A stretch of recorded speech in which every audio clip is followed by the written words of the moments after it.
I wonder what it is that Peter Dinklage is going to do next. First he creates Sentinels, next he creates the Infinity Gauntlet, and now he creates the Hunger Games. I dread to think what's next.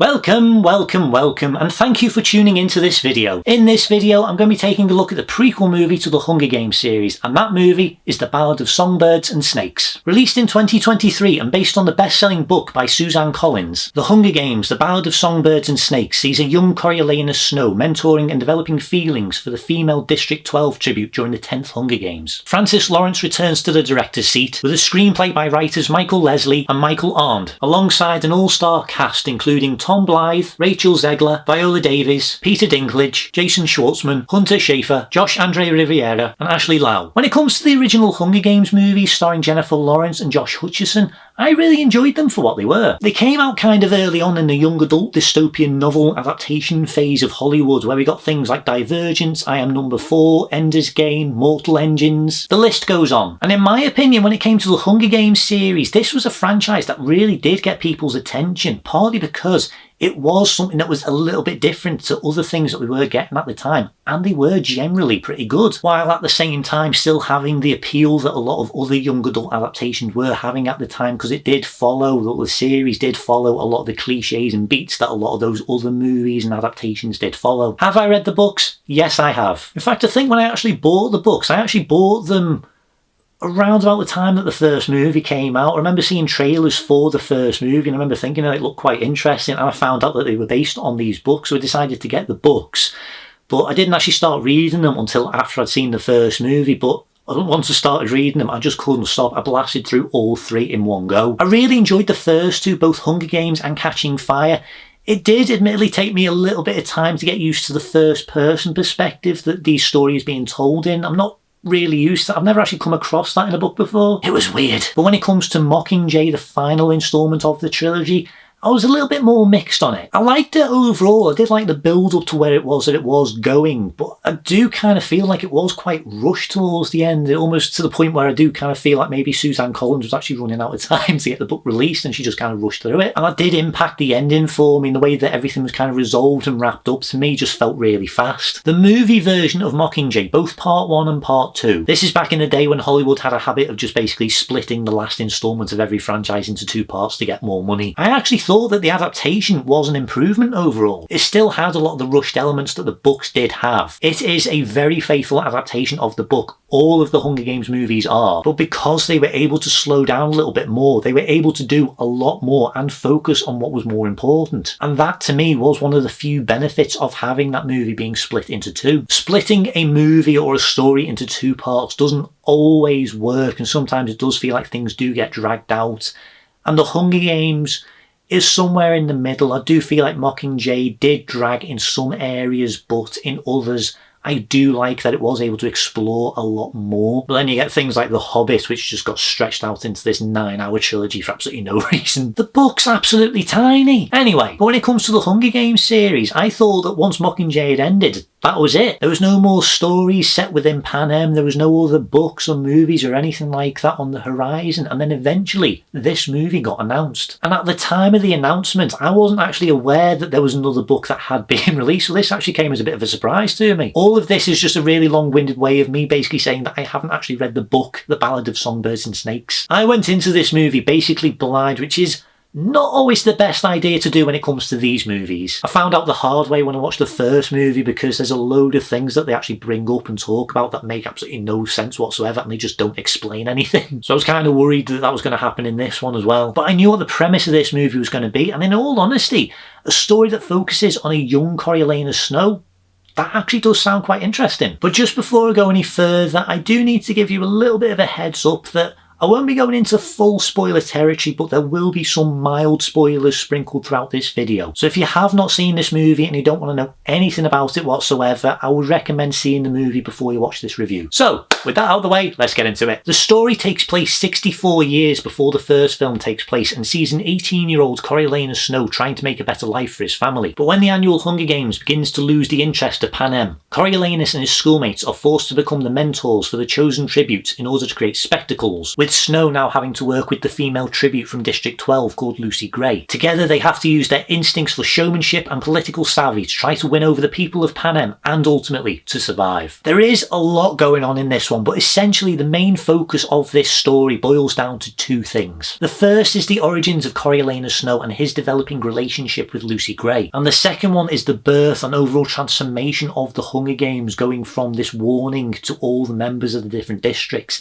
into a form of entertainment for the people of the capital. And yeah, it is a really interesting plot. I will admit, I was kind of surprised just how much actually does happen in this, with the story covering a wide stretch of time. The focus is primarily on Coriolanus Snow when he's 18, how both he and his classmates have an impact on the Hunger Games, and how Snow evolves into the character that we know from the previous films. It is a lot, and there is a lot more going on too. I'll be honest, when the trailers started getting released and I'd actually watched them, I was a little bit confused about what it was that they were actually going to be doing in this movie and the overall direction of it. And that's purely because of how much footage that they actually were showing from different parts of the movie, so I was having a very different idea about what the story could actually be. I thought that the structure of the movie was going to be completely different. I thought there was going to be a subplot involving identical twins. I thought that Snow would already have a history with Lucy Gray and he would be from District 12 as well. And how wrong I was. And when comparing this movie's structure to the previous installments, this does have a very different structure to it. The previous installments of the Hunger Games movies were basically split into two halves. The first half focuses more on the characters and world building, while the second half focuses more primarily on what goes on within the arena. There are some similarities between this movie and the previous ones, such as the visual style, the intensity, the music, as well as the overall pace. But for the most part, this one actually does change things up a little bit, with the story being split up into three different parts. And when I say that this movie is split up, I don't necessarily mean within the same capacity as something like Casino Royale, where each act feels very different and very distinct from each other. This movie goes full Zack Snyder mode, with text popping up on screen announcing when each part starts. Personally, I don't think that it was necessary, but it does help make this movie feel a little bit different to the previous installments. It also made me realise just how long the movie is too. I've got to be honest, going into this movie, I was expecting this to be the first part of a brand new trilogy. Why is that? It's Hollywood. It's a known IP, and Hollywood have a habit of just milking things until they're completely dry. Case in point, did you know that Disney Animation have just announced that they are going to be making a fourth Frozen movie? And no, you haven't missed anything. They haven't even made the third one yet. Anyway, when that first title card popped up on screen and it just says Part 1, I thought, yeah, this is definitely going to be the first part of a trilogy. And then later when Part 2 popped up on screen, I just went, oh, and then later on Part 3 popped up on screen and I just went, wait, there's even more? The movie itself is just over 2.5 hours long in length without credits. But that's not really a bad thing for me. I know it might come across like that, but that's not what I'm saying. The runtime for this movie does feel just the right length for this movie. It is justified because of how much actually does happen within the story. Personally, I think they take full advantage of the runtime that they have. If anything, I think it could have been longer. The reason I'm saying that is because of a few different things. The first of which being that there are a few unanswered questions, especially at one point in the movie where something happens to one of the characters and it's never brought up ever again. Maybe it's addressed in the book, but I don't know. Secondly, having a longer runtime would mean that you would get the chance to explore some of the other characters in a bit more detail, and that's including the relationship that builds up between Lucy Gray and Snow. And thirdly, and probably the biggest, is the overall pacing for each section. Mostly, I do think that the pacing for this film is fine overall, and it allows enough time for the story to slow down a bit and focus on the characters. Admittedly, there are moments it can drag a bit early on, but when it gets to Part 3, the pace does get a lot faster and it does rush through a lot in order to get to the end, which is a bit disappointing. I think it's more to do with the characters, to be honest, and how they've been built up across the first two parts of this movie. And I don't think that it helps that Part 3 actually feels like a completely different movie altogether, with not only like a different setting, but there's a different atmosphere as well. It is a slow development within Part 1 and Part 2 for these characters, but when it comes to Part 3, a lot of the characters as well as the story plot points kind of go from point A to point B really fast, and I absolutely think that they could have done a lot more there. I will say though, I do appreciate that The Ballad of Songbirds and Snakes is intended to be a one-off and does tell its entire story within the one film. They could have easily extended this into a two-parter movie or even three parts, as I said a bit earlier, but they didn't, and I really appreciate that. In all honesty, I think that they could have turned this into a 6-part TV series. Narratively, I do think that it would work quite well, and I do think that it would allow a lot more time to explore things that need to be focused on, but that's just an idea. What do you guys think? When it comes to the cast and their performances, they are far stronger than I think most people were expecting them to be, with people such as Viola Davis on top form as the eccentric and surprisingly terrifying head game maker called Dr. Volumnia Gaul. It did surprise me what kind of character that she was actually playing in this movie, because when you do meet her, she does kind of come across as a bit weird, but she also at a few different points shows just how evil and ruthless both she and the Capitol can be, and she sells it so well. It's a strange balance, but overall I do think that it did work, and she clearly is having a load of fun in this role. Plus, having Viola Davis in your movie is an automatic win in my books. Peter Dinklage is also in this as Casca Highbottom, the creator of the Hunger Games. Similar to Viola Davis, he also gives a great performance, and I really liked what they do with the character. I wasn't sure what to think of him at first, but over time you do start to understand him and how he feels about his creation, and I really liked how that was handled. I've also got to quickly mention Jason Schwartzman as Lucky Flickerman. He is absolutely brilliant in this movie, and I love what it is that they do with his character, where he's basically the first host of the Hunger Games, but at the same time he's also acting as a weatherman and a part-time magician. He only has a small role in this, but he does bring a good amount of levity and some speckles of comedy in a similar way that Stanley Tucci did in the first few movies. And I've got to be honest, when it comes to the comedy that he brings into this movie, to me, it never feels forced. It does fit the tone quite well. It actually can be quite funny at times,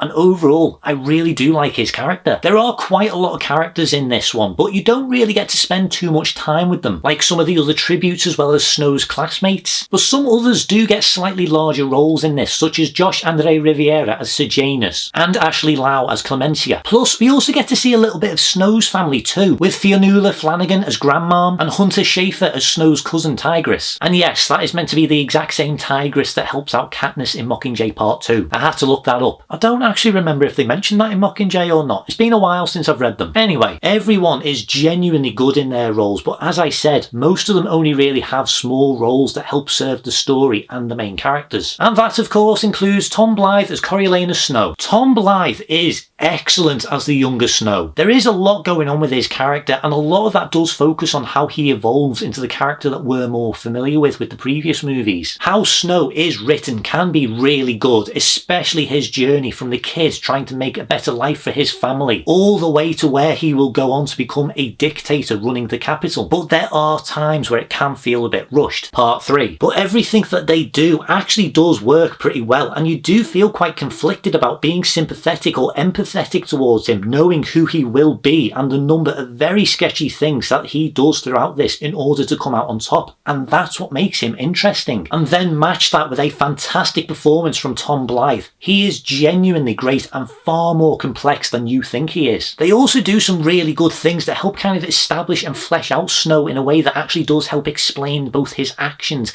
and his mindset when it comes to the previous movies. I will admit though, I am a little bit conflicted when it comes to the relationship that's built up between Snow and Lucy Gray. The reasons why is because I'm a little bit split on the chemistry between the actors as well as the overall direction of the characters. I have seen a lot of discussion about this online, with some people saying that they really did not buy into the relationship at all.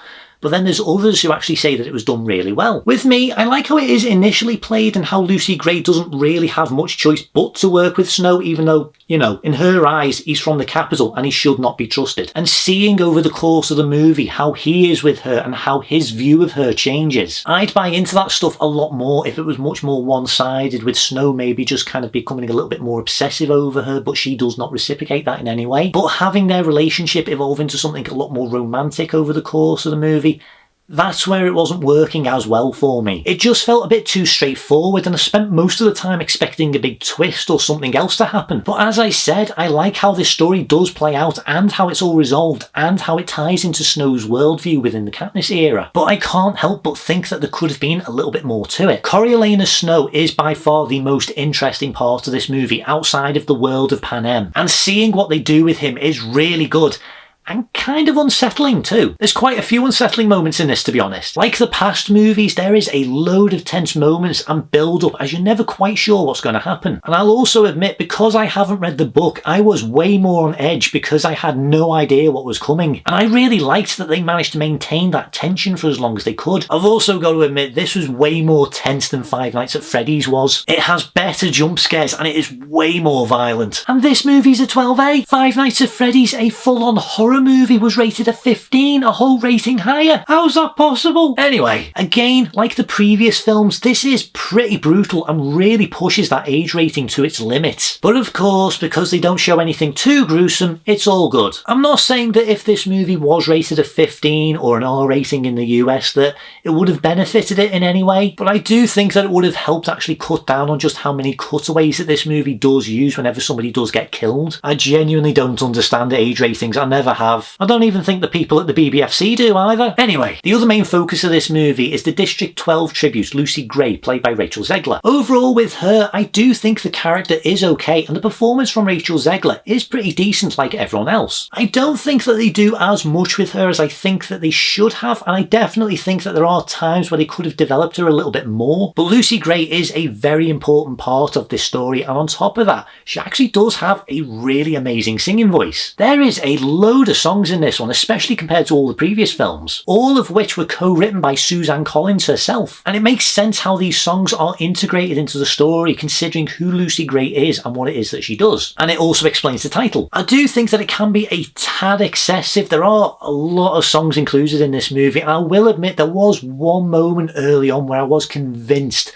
that it was going to turn into a music video because just the way that it was kind of being shot and all the camera movements and everything, to me, it just felt like that's where it was going. Most of the songs are done within a country style with instruments kept to a minimum, or they just completely focus on Lucy Gray's voice, which I thought was a really great choice, and it does make sense. I also like that there's a mixture of different songs used in this, with mostly new stuff, like 90% new stuff, but there's also a few older ones used in this as well. I actually really like how those older songs are used in this movie, especially the context surrounding them, because it does change your perception of those songs in those previous films. So I think a rewatch of the series might be in order. One thing I like that helps separate the Ballad of Songbirds and Snakes from the Katniss movies is the era that this takes place in and the overall production and costume design. It still feels pretty grounded, using a combination of real places and CG effects to bring this world to life. The CG and stuff like that can be 50-50, but it is good seeing just how much of this is done for real. One other thing that helps ground this movie a little bit more is the technology that they use in Panem. And it's not too far off what we do use today. It borrows elements and designs of like a 50s era setting and mixes that in with futuristic / modern technology in a similar way to what Pixar did with The Incredibles and the 60s. It works really well, and I do like how you can see echoes of where this will ultimately go by the time Katniss and Peter enter the games. From the pretty lethal drones being introduced, the Hunger Games arena gaining a prototype cornucopia, there's blind spots from the cameras and more. It is genuinely interesting, as I keep saying, and one thing that I do like that you do see in this movie is just the contrast between how it is that the tributes are treated in this movie compared to the previous ones. This is a long time before the tributes are basically treated like celebrities. So in this movie, the Capitol has absolutely no problem starving them, isolating them, and even dumping them in a zoo exhibit. It is really good how this does fit within the continuity of the Hunger Games saga, and it does feel like this is the exact same franchise. Now, I know that there are going to be some of you out there who have never seen any of the Hunger Games movies and are asking if you need to see any of those movies in order to understand this one. And in my opinion, no. This is very much its own thing. It prioritises the story that it's trying to tell in this movie,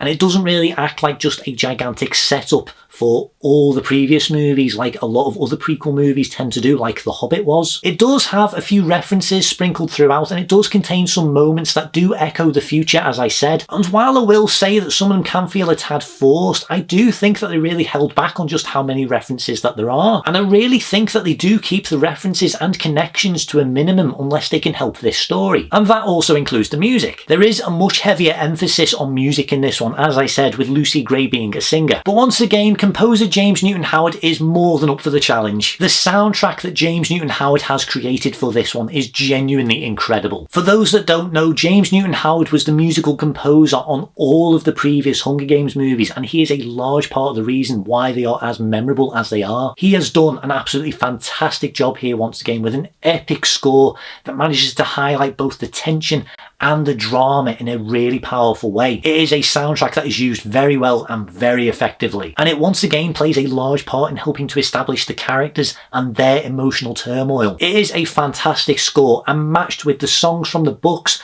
as well as the ones from various artists, including my favourite one by Olivia Rodrigo. It is a great soundtrack overall, and I absolutely love what James Newton Howard has done here. Overall, I think that this movie is way better than it has any right to be. It's a really good film with a very interesting story and some good ideas. The characters and the performances are really good. The music, the songs and the visuals are also really good. The CG could do with some work and the cutaways can be a bit frustrating, but at the end of the day it is still a 12A or PG-13 and it shouldn't be too distracting or jarring. I am a bit conflicted on how long the film should be, and I do think that there will be a lot of people that think that it's too long, but there's also going to be some people that don't. I think that it was just right for what it is, but I also think that it could have been a little bit longer just to explore some more elements that don't get as much focus, or just to slow things down that feel a bit rushed. Would I recommend this movie? Yes, I would. I think for Hunger Games fans, this is a must-watch and it is definitely worth your time. For casual moviegoers, there may be some elements that might be a bit confusing and not make much sense, but I still think that you will enjoy this, and I would definitely say that this is worth a look if you get the chance. It's not a must-watch movie by any means, and neither would I say that you need to see this on the big screen, but if you can, please do. I thought this one was very good, and I am glad that I got the chance to see this one in cinemas. So with all that being said, my rating for Hunger Games: The Ballad of Songbirds and Snakes is an 8 out of 10. Well, I think I've gone on long enough about this movie, so I'm going to leave things there. Thank you for watching this video if you have. If you enjoy this content, please like and subscribe, and be sure to hit the notification button to keep up to date on everything that's going on here. If you have seen The Hunger Games: The Ballad of Songbirds and Snakes, let me know down in the comments what you think about it. And be sure to let me know which movie in the franchise is your favourite. Plus, if you have any suggestions for any future Rewind reviews you would like me to do, let me know down below. But until next time, thank you very much for watching, and I'll see you then on Rewind Reviews. See you guys.